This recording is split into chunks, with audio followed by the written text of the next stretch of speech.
পরে বলছে যে গেট খুলবা না, আমি বলছি না। তখন ঠিক আছে বলে কাছে আসে, আমি বলছি কাছেও যাবো না, দূরের থেকেই বলো, যা বলার বলো। বলছে কালকে ভোট 10 তারিখ কিন্তু ভোট দিতে যাবো না। আমি বলছি কেন? তাহলে তোমরা রাত্রেবেলা আসলা কেন? দিনের বেলায় বলতে পারতে যে ভোট দিতে যাবা না। তোমরা বলছো আমি বাবু মোস্তান, আমরা তো মোস্তান অর্থ দেখলে ভয় পাই, এত রাত্রেবেলা এসছো। বলছে ঠিক আছে, যদি ভোট দিতে যাও তাহলে তুমি সাদা শাড়ি পরবা, তোমার যত নাতিপুতি আছে, আমার 4টে নাতিপুতি আছে, বলছে ওর সব শিশুকে মার্ডার করে দেবে। আমি বলছি এসব কি বলছো তুমি? তোমরা সংখ্যা ওরা 5-7 জন ছিল। ওদের বাড়িতে কাদা করছে, যেতে পারে না। রাস্তায় জল ছিল সেদিন।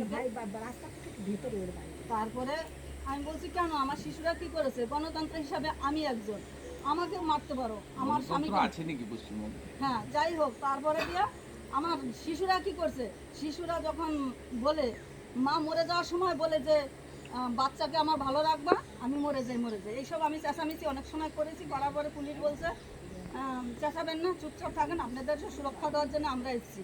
আমি বলছি কোথায় এসছেন আপনারা সুরক্ষা দেওয়ার জন্য? আমার ঘরে নেই একটা বেটা ছেলে মানুষ, আমরা এসেছি। হ্যাঁ, পুলিশ এসেছে। পুলিশ এসে ওরা একদিকে বেরিয়ে গেছে, পুলিশ এদিকে ঢুকেছে। না ডাকার পরে পুলিশ এসেছে? হ্যাঁ, আমরা ফোন প্রথম ওরা ধমকাচ্ছে, তারপর পুলিশ এসে কি বলছে?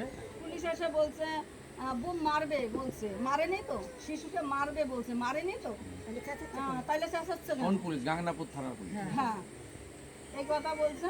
তাই আমি বলছি স্যার যদি মেরে ফেলতো তাহলে কি হতো, এই কথা বলছে। কারণ আমি বলছি মেরে ফেলতো, তাহলে মেরে ফেললে তো আপনারা খুঁজে পাওয়া যেত না, একটা বাচ্চা মারলে তখন আপনি কি দিতেন?